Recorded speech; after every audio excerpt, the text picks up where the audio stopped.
쓸모있는 교육 정보를 공유해드리는 효리파파 성경입니다. 오늘은 학교 폭력에 대해서 말씀을 드리고자 합니다. 이 학교 폭력이라는 것이 정말 내 아이가 나빠서 그렇다, 혹은 내 아이가 다른 어떤 친구들을 잘못 만나서 그렇다, 그런 차원이라기보다는 학교 폭력이라는 것은 우리 일상 속에서 아주 많이 녹아 들어가 있고, 그 유혹이라 그래야 될까요? 혹은 나도 모르게, 아이도 모르게 빠질 수 있는 그런 학교 폭력 상황이 생각보다 아주 많습니다. 그래서 오늘은 생각보다 가까이 있는 학교 폭력, 이렇게 하면 예방할 수 있다를 주제로 말씀을 드려보도록 하겠습니다. 먼저 과거의 학교 폭력과 현재의 학교 폭력의 차이에 대해서 알려드리고자 합니다. 우선 과거에 라떼는 이라고 표현해볼까요? 제가 학창 시절에 있을 때, 학교에 있을 때는 이렇게 치고받고 싸우는 것을 학교에 있으면 흔히 볼 수 있었습니다. 저는 또 남중남고 나왔거든요. 제 짝도 이렇게 화가 나서 막 누군가를 때리고 또한 두들겨 맞기도 하고, 이런 일이 흔했어요. 아마 공감하실 거예요. 물론 선생님한테 그러면서 또 맞기도 하고요. 체벌도 있었고, 또 어머니가 또 오셔가지고 반성을 하시기도 하시고, 반성문을 쓰고 뭐 여러 가지 벌을 받거나 그런 경우도 있었죠. 그래서 과거의 학교 폭력은 어땠냐면 주로 이런 물리적인 폭력이 많았습니다. 그렇다고 해서 지금 그런 물리적인 폭력이 없다는 것은 아닙니다만은, 그래도 이 사례의 수를 두고 봤을 때 정말 물리적인 폭력보다는 아무래도 지금은 이런 사이버 폭력 쪽에 훨씬 더 무게가 가 있는 상황입니다. 제가 이 학교 폭력에 대해서 어떻게 잘 알고 있냐 하면, 저는 전직 교사였습니다. 12년 이상 중고등학교에서 근무를 했었고요. 그 중에서 한 해도 빠짐없이 담임 교사를 했고, 또한 학교 폭력이나 생활지도 업무를 주된 업무로서 하였습니다. 그러다 보니 제가 어떨 때는 경찰인지 검찰인지 판사인지 이게 헷갈릴 정도로, 저는 교사인데 하여튼 그럴 정도로 이게 정체성에 약간 혼란이 오는 그런 순간들도 좀 있었습니다. 포인트는 뭐냐 하면, 실제로 이 물리적으로 두들겨 맞아서 뭔가가 부러진다거나 다친다거나 그런 경우도 당연히 있긴 하지만 그 수가 많이 줄었고, 사이버상에서 욕설을 한다거나 집단 따돌림을 한다거나 혹은 누군가를 인신공격한다거나 그런 경우가 많습니다. 그러면 이제 조금 더 자세히 이 사이버 폭력은 어떻게 이루어지는가, 오늘 제가 말씀드리고자 하는 가장 주된 포인트라고 할 수 있겠습니다. 왜냐하면 우리 친구들이 이게 어떨 때는 폭력인지 모른 채로 하는 경우가 많습니다. 그러다 보니까 정말 최악의 상황에는, 제가 이런 경우를 많이 봤습니다. 최악의 상황에는 자신이 알고 했든 모르고 했든 간에 법정에 서서 판결을 받아서 다양한 자리, 기업들이라든가 공직에 올라가지 못한 그런 처벌을 받은 학생도 제가 보았습니다. 그래서 이게 단순히 아주 가벼운 문제가 아님을 제가 미리 알려드립니다. 일단은 사이버상에서 하는 그런 편한 대화들, 예를 들어서 이런 것들을 가장 조심해야 됩니다. 나는 내 아이는 이 A라는 친구랑 아주 친하다고 생각을 했지만, 그래서 아주 편하게 이야기를 하는 거예요. A야, 나 근데 오늘 너무 짜증나는 일이 있었다. 누군가가 이 B라는 친구가 나에게 어떤 걸 하고, 그래서 난 너무 기분 나빴고 너무 짜증나더라. 오늘 당분간 이제 이 친구랑 이야기를 안 해야 되겠다. 그러면 이 A라는 친구는 내 아이의 이야기를 들었잖아요. 그럼 들으면서 나도 예전에 그런 적 있었는데 라고 동조를 한다거나, 혹은 진짜 그랬어? 라는 생각을 가지면서 동일하게 이 B라는 친구를 좀 안 좋게 생각을 하는 것이죠. 그러다가 나중에 시간이 흘러서 나는 이 A랑 영원히 친할 줄 알았지만 이 A와 B가 친해진다거나, 혹은 나와 이 A와의 관계가 좀 멀어지는 이런 상황이 발생할 수가 있습니다. 그러면 과거에 했던 그 문자를 보냈던 그 대화가 유출이 되고 공개가 되는 것이죠. 그렇게 되면 이제 문제가 시작되는 것입니다. 과거에 누군가를 험담을 했다, 과거에 욕설을 했다, 과거에 나에게 이런 말을 해서 누군가를 공격했다, 이런 것들이 쉽게 친구들 사이에서 오갑니다. 친구들 사이에서 비밀이 다들 지켜질 것 같지만 제가 봤을 때 지켜지는 비밀은 없습니다. 비밀은 없다라고 생각하시면 됩니다. 거의 팩트에 가깝습니다. 그러다 보니까 이게 아주 친구 사이에서 비밀스럽게 했는 말, 혹은 단톡방이 또 요즘 많잖아요. 단톡방에서 이런저런 말을 한다는 것이죠. 저 아이는 왜 우리만 이렇게 과제를 만들고 저 아이는 왜 저렇게 무언가 역할을 안 하는 거야. 그러다가 이런 이야기로 시작을 했는데 거기에 뭔가가 평소에 마음에 안 들었던 이야기, 혹은 또 다른 아이의 경험들, 이런 것들이 추가되면서 이 이야기가 좀 더 커지고, 결국은 그 중에서 그 험담을 하는 대상인 아이와 조금이라도 친분이 있는 아이에게, 얘야 근데 지금 이 우리 단톡방에서 네가 이거 안 해서 지금 상황이 안 좋아지고 있어. 그러다 보면 이 험담을 하는 대상이 이 내용에 대해서 거의 대부분 다 알게 되고, 보통 또 다 캡처해서 보내주곤 하거든요. 혹은 자세히 알려주거나. 그러다 보니까 이게 또 상처를 받게 되고 부모님께 말하게 되고, 부모님도 아시게 되고, 또 부모님이 가만히 있지 않잖아요. 그러다 보니까 학교에 신고를 하게 되고, 혹은 이게 또 이런 식으로 정말 맞물려서 또 이 일로 시작이 되었는데 그 전에 또 너도 예전에 그랬었잖아. 이제 이런 것들로 번져서 정말 걷잡을 수 없을 정도로 복잡한 학교 폭력의 형태를 띠곤 합니다. 그래서 이 사이버상에서 서로 나도 모르게 공감을 하거나 동조를 하거나, 혹은 나도 모르게 이 어떤 A라는 혹은 B라는 친구에 대해서 나의 과거 경험을 또다시 이야기한다거나, 이런 것들이 기록으로도 다 남아있고요. 혹은 설사 이게 기록으로 남지 않는다고 할지라도 그 대상이 없는 상태에서, 뭐 그렇잖아요. 누군가 그 당사자가 없는 상태에서 그 당사자에 대한 이야기를 하는 것은 엄금하는 그런 교육을 해야 됩니다. 그게 가정에서 가장 필요하고요.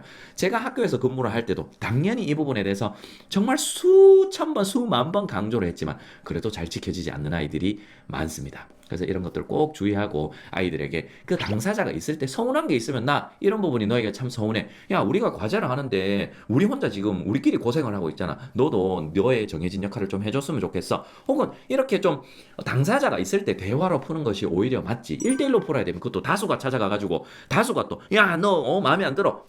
너 우리 왜 너는 이렇게 안 하고 있는 거야. 우리만 이거 다 하고 있잖아. 아무리 타당하다 할지라도 이게 다수가 또 가서 한 명을 이야기를 하게 되면은 또 공격이 되고, 이게 집단 따돌림의 형태를 띌 수가 있습니다. 상황에 따라 조금은 다를 수가 있겠죠. 그래서 이렇게 사이버상에서 무언가가 1대1로 이야기를 한다든가, 혹은 1대 다수로, 혹은 단톡방에서 그 당사자가 없는 상태에서 혹은 있는 상태에서든 그런 이야기를 나누는 것이 가장 요즘 큰 문제가 되고 있는 부분입니다. 그러다 보니까 이게 발각이 안 될 것 같지만 대부분 다 수면 위로 다 드러나게 됩니다. 거의 100건 중에 99건, 혹은 제가 봤을 땐 100건이거든요. 거의 100%다 드러나게 됩니다. 그래서 그때 가서 그게 드러났을 때는 생각보다 골마 있는 경우가 많고, 그게 학교에 신고가 되면은 보통은 다 이 교육적인 차원에서 처벌이 내려지곤 합니다. 그렇게 되면은 어떤 아이들은 대학교 가는데 지장을 받는 아이들도 있고요. 그리고 부모님과 학생이 어쩌면은 이 교우 관계와 이 안정적인 학교 생활을 바탕으로 학업에 좀 더 몰두해야 될 상황이 있는데, 그럴 때 상당한 기간을 집중을 하지 못하고 이렇게 붕 뜬 채로 학교 생활을 하기 마련입니다. 그래서 생각보다 이 문제가 심각하다는 걸 아시고,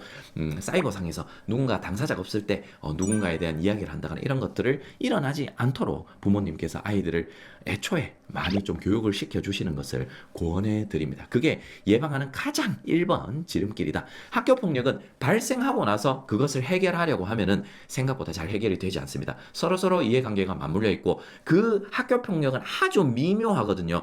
중간중간에 아무리 내가 피해자라 할지라도 피해를 보는 상황에서 너무 열받아서 욕설을 할 수도 있고, 또 상대방을 나도 물릴 것 같으니까 물리기 전에 공격을 할 수가 있다는 것이죠. 그래서 이 방어 기제가 작동을 하면서 또 상대방에게 이렇게 공격을 가하게 되는 그런 상황이 상당히 많이 있습니다. 그러다 보니까 결국은 내 아이가 피해자인데도 불구하고 쌍방이다라고 결론이 나는 경우가 또 있기도 하거든요. 그래서 이런 일들이 깔끔하게 해결이 되지 않는 경우가 많아요. 그렇기 때문에 학교 폭력은 뭐가 최선이다? 예방이 최선입니다. 일단은 휘말리지 않는 것이 최선이고요. 또한 상대방이 있건 없건 남의 이야기를 하지 않는 것, 제1번 원칙이라고 할 수 있고요. 혹은 이 학교 폭력이 무언가가 조짐이 좀 이상하다, 무언가가 내가 피해자인 것 같다, 무언가가 내가 이렇진 않을까, 내가 뭔가 가해자인 것 같다, 그러면 바로 빠져나오고, 혹은 선생님이나 부모님께 말씀을 드리는 것이 그 순간에 있어서 가장 빠르게 모든 것을 해결할 수 있는 첫 번째 방법이다라는 것을 알려드립니다. 과거의 학교폭력과 현재의 학교폭력의 그 두 번째 차이점을 알려드리면 바로 공간의 변화입니다.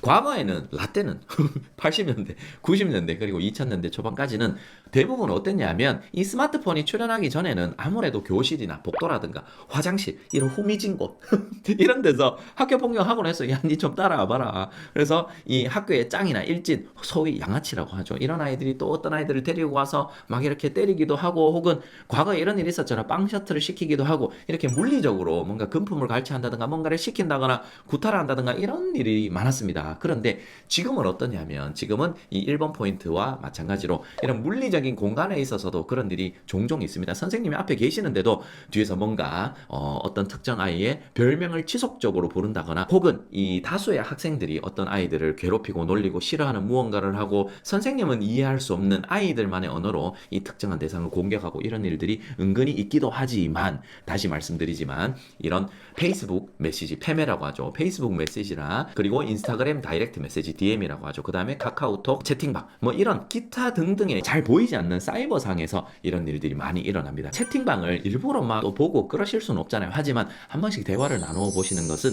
꼭 필요하다고 생각이 됩니다. 혹시 요즘 효린아 이런 대화를 하고 있는 건 아니니 효린이가 잘할 거라고 생각하지만 요즘 또 학교 폭력이라는 것이 워낙 무섭고 없잖아. 너도 모르게 학교 폭력에 들어가 있을 수도 있거든. 그래서 제가 아까 전에 1번 포인트에서 말씀드렸던 그런 예방하는 방법들, 그런 것들을 한번 그냥 편하게 대화로서 한번 나눠보시면은 그래도 학교 폭력이 일어나고 있다, 혹은 이런 조짐이 있다, 이런 채팅방이 있다라는 것들을 어느 정도 인지할 수도 있거든요. 그래서 이런 사실 대화가 오가려면은 부모님과 아이의 입장에 있어서 가장 필요한 게 뭐냐면 관계가 좋아야 됩니다.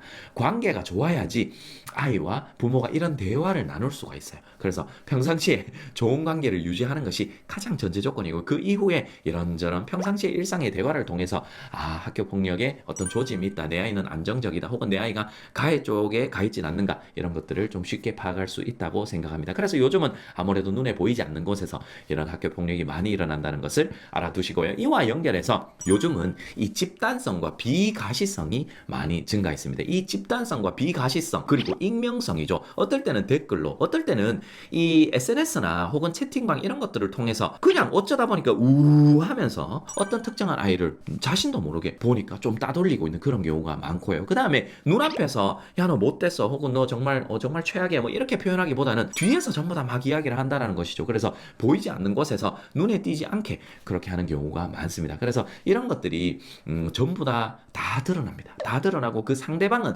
그것을 다 알고 있는 경우가 많습니다. 그렇기 때문에 절대 발각이 안 된다라는 그런 안정적인 곳, 사각지대는 없다라고 생각하시고요. 내 아이를 어쩌면 이 학교 폭력에 대한 것은 여러 번 수차례 매년 혹은 일상에서 조금씩 이야기를 할 필요가 있는 부분입니다. 그러면서 아이에게 항상 좀 인식의 그 수면 위로 끌어올려 두는 것이죠. 채팅방에서 이런 거 하는 거는 안 좋은 것이야, 이런 건 하면 안 돼 라는 것을 항상 이 수면 위에, 머리에 항상 이 표면 위에 가져다 두면은 아이가 무언가 행위를 하면서도 뭔가 한번 제동이 걸리려고 하는 거죠. 학교에서도 충분한 교육이 일어나지만 가장 이런 부분의 교육이 잘 먹히는 곳이 어쩌면 부모님과의 대화일 가능성이 높거든요. 그래서 이런 부분을 꼭 기억하시고 아이와 평상시에 대화를 나눠보는 것을 적극 권해드립니다. 학교 폭력에 대해서 잘못 알고 있는 것 한 가지가 무엇이냐 하면 바로 신고를 하고 누군가에게 이야기를 하면 이게 의리를 저버리는 것이고 무언가 내가 고자질쟁이가 된다라는 그런 인식을 가지는 것입니다. 그것은 정말 잘못된 생각입니다. 제가 학교 폭력 관련해서 사안을 조사할 때 정말 많이 느낀 케이스가 뭐냐 하면 이 신고를 하면은 이 나의 친한 친구에 대한 의리나 우정을 저버리는 그런 인식을 가지고 있는 거예요. 그러면서 결국은 본인도 학교 폭력에 들어가서 처벌을 받는 경우를 제가 무수히 많이 보았습니다. 그래서 이것이 올바른 우정과 올바른 의리의 형태는 절대 아님을 제가 알려드립니다. 어쩌면은 지금 당장은 친구와 약간 소원해질 수도 있고요. 지금 당장은 약간 의리를 깨버린 것처럼 보일 수도 있겠지만 실제로 이렇게 선생님이 도움을 청하고 혹은 신고를 하는 것이 그 순간 이후로 내 친구가 학교 폭력에 더 이상 휘말리지 않게 하는 그런 최선의 그리고 가장 빠른 조치임에 틀림없습니다. 그렇기 때문에 이 신고하는 것에 대한 올바른 인식도 우리 친구들이 가져야 될 부분이라고 생각하고요. 부모님께서도 이 신고를 하거나 혹은 누군가에게 말을 하거나 제보를 한다거나 부모님께 이야기를 하는 것이 절대 나쁜 것이 아니라 오히려 친구를 도와주고 내 아이를 살려주는, 내 아이를 정상적인 학교 생활 속에 집어넣고 내 아이가 원만한 교우 관계를 가지게 하는 그 첫 번째 방법임을 알려줘야 되고 그런 것을 이해할 필요가 있다라는 것이죠.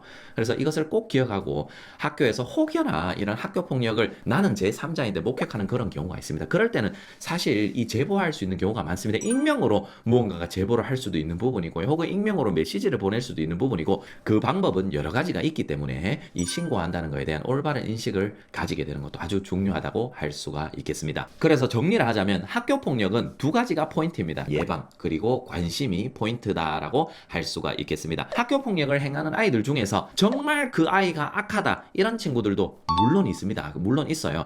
정말 뉴스에 나올 정도로 안 좋은 아이들도 있습니다. 그런 아이들은 정말 참 교육을 받아야 됩니다. 하지만 우리가 일상에서 학교에서 보는 아이들은 가정에 가면 정말 모두 다 소중한 자식들이고 제가 학교에서 교사의 입장에서 보아도 이게 이런 이유에 있어서 물론 그 행동은 당연히 타당화되고 정당화될 수는 없지만 그러나 이게 정말 그 아이가 악해서 그런 행동을 하는 경우가 사실 많지는 않거든요. 결국은 학교에서 어떤 처벌을 받는다고 할지라도 그게 교육적인 차원에서의 벌이에요. 우리가 이 사회로 가면서 정말 사회에서 낙인 찍히는 그런 효과가 있는 게 아니라 학교에서는 그 아이를 그래도 학교에 조금 더 잘 적응을 시키기 위해서 원만하게 문제를 해결하고 그 아이도 학교의 입장에서 보면 아주 소중한 학생이거든요. 그렇기 때문에 이 처벌을 받는다고 하면 그 순간 만약에 내가 가해자라면 혹은 내 아이가 가해자라면 반성을 하고 사과를 하는 것도 가르쳐 줄 필요가 있고요. 그걸 수긍하고 또한 그거에 대한 책임을 다하고 추후에 조금 더 원만한 원활하게 학교 생활을 할 수 있도록 부모님께서 심리적인 지원이라든가 용기를 좀 북돋워줄 필요가 있다는 것이죠. 어쩌면은 그 학교 폭력이 생긴 친구와 나중에는 또다시 친구가 되는 그런 일도 제가 많이 보았습니다.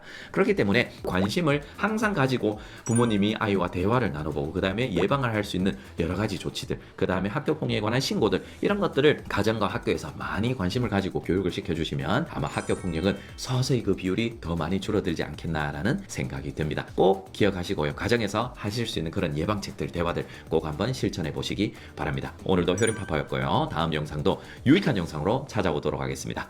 바이바이.